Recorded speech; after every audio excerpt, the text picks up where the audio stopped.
সুপ্রিয় দর্শক শ্রোতা, আমন্ত্রণ জানাচ্ছি বাংলা ভিউয়ের সারাদিনের খবর অনুষ্ঠানে। এই অনুষ্ঠানের মাধ্যমে আমরা জানিয়ে দেওয়ার চেষ্টা করি সিলেট সহ সারা দেশে ঘটে যাওয়া গুরুত্বপূর্ণ ঘটনাগুলো, এবং এই অনুষ্ঠানটি আমরা সাধারণত লাইভের মাধ্যমেই আপনাদের সাথে চলে আসি। তো সুপ্রিয় দর্শক বৃন্দ, আমরা প্রথমেই একটি খুব মর্মান্তিক খবর দিয়েই আমরা শুরু করছি। 5 কারণে আত্মহত্যা করেন সালমান শাহ, পিবিআই এর রিপোর্ট। চিত্রনায়ক সালমান শাহ 5টি কারণে আত্মহত্যা করেছেন বলে আদালতে দেওয়া চূড়ান্ত প্রতিবেদনে জানিয়েছে police bureau of investigation, PBI. তবে সালমান শাহর মা নীলা চৌধুরী প্রতিবেদনের উপর নারাজি জানিয়েছেন। রবিবার ঢাকা মহানগর ম্যাজিস্ট্রেট মামুনুর রশিদের আদালত পিবিআই এর দেওয়া চূড়ান্ত প্রতিবেদন গ্রহণ করেন। পিবিআই এর প্রতিবেদনে বলা হয়, বাংলা চলচ্চিত্রের তুমুল জনপ্রিয় নায়ক সালমান শাহ হত্যাকাণ্ডের শিকার হননি। পারিবারিক কলহের জেরে তিনি আত্মহত্যা করেছিলেন।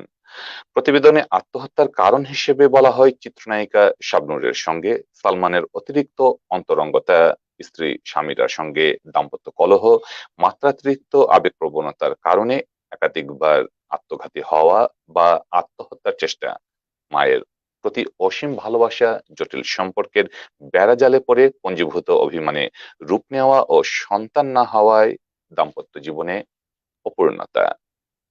এদিন চূড়ান্ত প্রতিবেদনের উপর নারাজি দেন সালমান শাহের মায়ের পক্ষে তার আইনজীবী ফারুক আহমদ।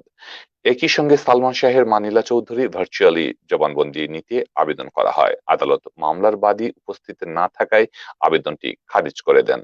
সালমান শাহের মায়ের আইনজীবী ফারুক আহমদ বিষয়টি নিশ্চিত করেছেন। গত বছরের 25শে ফেব্রুয়ারি ঢাকা মহানগর হাকিম আদালতে 600 পৃষ্ঠার প্রতিবেদন জমা দেন পিবিআই এর পুলিশ পরিদর্শক সিরাজুল ইসলাম।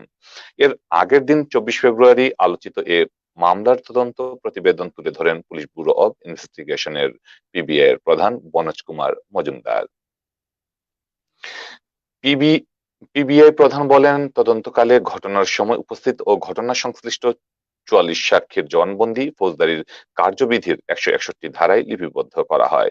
10 সাক্ষীর সাক্ষ্য ফৌজদারি কার্যবিধির 164 ধারায় লিপিবদ্ধ করা হয়।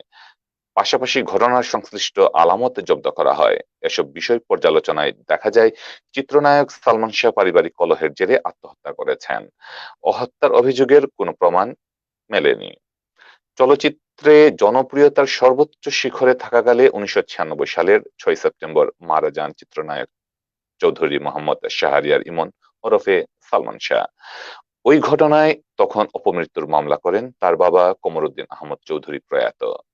তবে ছেলেকে হত্যা করা হয়েছে অভিযোগ করে 1997 সালের 24 জুলাই মামলাটি হত্যা মামলায় রূপান্তরিত করার আবেদন জানান তিনি। অপমৃত্যু মামলার সঙ্গে হত্যাকাণ্ডের অভিযোগের বিষয়টি একসঙ্গে তদন্ত করতে অপরাধ তদন্ত বিভাগকে, সিআইডি কে নির্দেশ দেন আদালত। ওই বছরের 3 নভেম্বর আদালতে চূড়ান্ত প্রতিবেদন দেয় সিআইডি। চূড়ান্ত প্রতিবেদনে সালমান শাহের মৃত্যুকে আত্মহত্যা বলে উল্লেখ করা হয়। পরে 25 নভেম্বর ঢাকার সিএমএম আদালতে চূড়ান্ত প্রতিবেদন গ্রহণ করেন। তখনও সিআইডির প্রতিবেদন প্রত্যাখ্যান করে তার বাবা কমরুদ্দিন আহমদ চৌধুরী রিভিশন মামলা করেন। 2003 সালের 19 মে মামলাটি বিচার বিভাগীয় তদন্তে পাঠান আদালত। এরপর প্রায় 15 বছর মামলাটি বিচার বিভাগীয় তদন্তে ছিল। 2014 সালের 3 আগস্ট ঢাকা সিএমএম আদালতের বিচারক বিকাশ কুমার সাহার কাছে বিচার বিভাগীয় তদন্তের প্রতিবেদন দাখিল করেন মেট্রোপলিটন ম্যাজিস্ট্রেট ইমদাদুল হক। এ প্রতিবেদনে সালমান শাহের মৃত্যুকে অপমৃত্যু হিসেবে উল্লেখ করা হয়। 2014 সালের 21 ডিসেম্বর সালমান শাহের মা নীলা চৌধুরী ছেলের মৃত্যুতে বিচার বিভাগীয় তদন্ত প্রতিবেদন প্রত্যাখ্যান এবং ওই প্রতিবেদনের বিরুদ্ধে নারাজি দেবেন বলে আবেদন করেন। 2015 সালের 10 ফেব্রুয়ারি নীলা চৌধুরী ঢাকা মহানগর হাকিম জাহাঙ্গীর হোসেনের আদালতে বিচার বিভাগীয় তদন্ত প্রতিবেদনের বিষয়ে নারাজির আবেদন করেন। নারাজি আবেদনে উল্লেখ করা হয়, আজিজ মোহাম্মদ ভাই সহ 11 জন তার ছেলে সালমান শাহের হত্যাকাণ্ডে জড়িত থাকতে পারেন। মামলাটি এরপর র্যাব তদন্ত শুরু করে। তবে র্যাবের দ্বারা তদন্তাদেশের বিরুদ্ধে রাষ্ট্রপক্ষ গত বছরের 19 এপ্রিল মহানগর দায়রা জজ আদালতে একটি রিভিশন মামলা করেন। 2016 সালের 21 আগস্টের ঢাকার বিশেষ জজ 6 এর বিচারক ইমরুল কায়েস রাষ্ট্রপক্ষের রিভিশনটি মঞ্জুর করেন ও র্যাবকে মামলাটি আর তদন্ত না করার আদেশ দেন। তখন মামলাটির তদন্তে দায়িত্ব দেওয়া হয় পিবিআই কে। আর এদিকে সিসিকের উন্নয়ন কর্মকাণ্ড পরিদর্শন করলেন ভারতীয় দূতাবাসের ডেপুটি হাই কমিশনার। ভারতীয় দূতাবাসের অর্থায়নে সিসিকের বিভিন্ন উন্নয়ন কর্মকাণ্ড পরিদর্শন করেছেন ভারতীয় ডেপুটি হাই কমিশনার ডক্টর বিনয় জর্জ।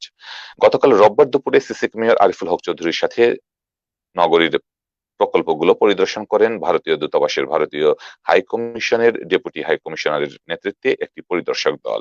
এ সময় তারা চারা দিঘির পারস্থ মজলিস আমিন সিটি বেবি কেয়ার একাডেমি পরিদর্শন করেন। এ সময় তারা নগরীর কাষ্ঠঘরে নির্মিত ক্লিনার কলোনিও পরিদর্শন করেন। পরিদর্শনকালে সুবিধাভোগীদের সাথে কথা বলেন। পরে নেতৃবৃন্দ ধোপাদিঘির পারস্থ ওয়াকওয়ে পরিদর্শনে যান। এ সময় ভারতীয় ডেপুটি হাইকমিশনার ডক্টর বিনয় জর্জ উন্নয়ন কাজ দেখে সন্তোষ প্রকাশ করেন এবং আগামীতেও সিলেট সিটি কর্পোরেশনের উন্নয়ন কর্মকাণ্ডে সহযোগী হবার আগ্রহ প্রকাশ করেন। পরিদর্শনকালে সিসিক মেয়র আরিফুল হক চৌধুরী বলেন, ভারত সরকারের উন্নয়নে সিসিকের বেশ কয়েকটি প্রকল্প সফলভাবে বাস্তবায়ন হচ্ছে। এর জন্য তিনি সিলেট সিটি কর্পোরেশন পক্ষ থেকে ভারত সরকার ও বাংলাদেশ ভারতীয় হাইকমিশনারকে আন্তরিক ধন্যবাদ জানান। তিনি বলেন, আমরা আশা করি ভবিষ্যতেও ভারতীয় সরকারের সাথে হৃদ্যতাপূর্ণ সম্পর্ক এবং সিসিকের উন্নয়ন অগ্রযাত্রায় সহযোগিতা অব্যাহত থাকবে। উন্নয়ন কর্মকাণ্ড পরিদর্শন শেষে ভারতীয় দূতাবাসের প্রতিনিধি দলের প্রধান ডেপুটি হাইকমিশনার ডক্টর বিনয় জর্জ সিসিকের কর্মদক্ষতার প্রশংসা করেন। এ সময়ে উপস্থিত ছিলেন ভারতীয় দূতাবাসের সহকারী হাইকমিশনার নীরাজ কুমার জসওয়াল, দ্বিতীয় সচিব সঞ্জয় জৈন, সিসিকের প্রধান প্রকৌশলী নূর আজিজুর রহমান, নির্বাহী প্রকৌশলী আলী আকবর সহ সিসিক ও ভারতীয় হাই কমিশনের কর্মকর্তা ও কর্মচারীবৃন্দ। শুরু হলো শিক্ষার্থীদের টিকাদান কার্যক্রম। দেশে 12 থেকে 17 বছর বয়সী শিক্ষার্থীদের করোনা ভাইরাস প্রতিরোধী টিকা দেওয়া শুরু হয়েছে।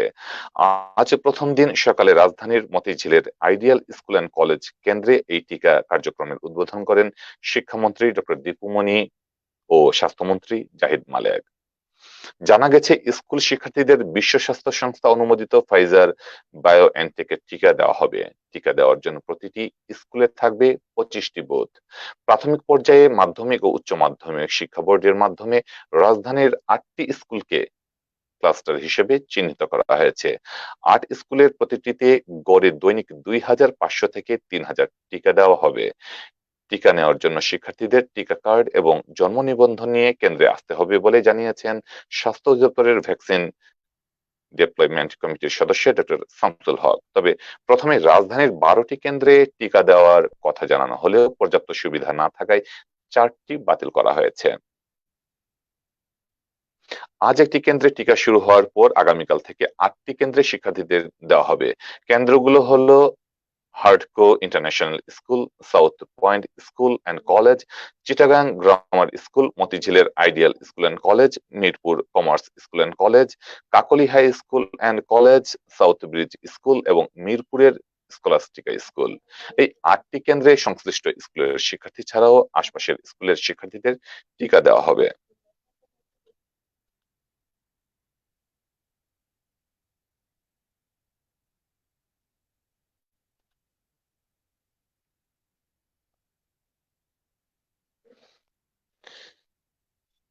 এদিকে বিশ্বকাপ শেষ সাকিবের মোহাম্মদ সাইফুদ্দিনের পর এবার ইনজুরির কারণে বিশ্বকাপ শেষ সাকিব আল হাসানের ওয়েস্ট ইন্ডিজের বিরুদ্ধে ম্যাচে হ্যামস্ট্রিং এর টান পড়েছিল তার।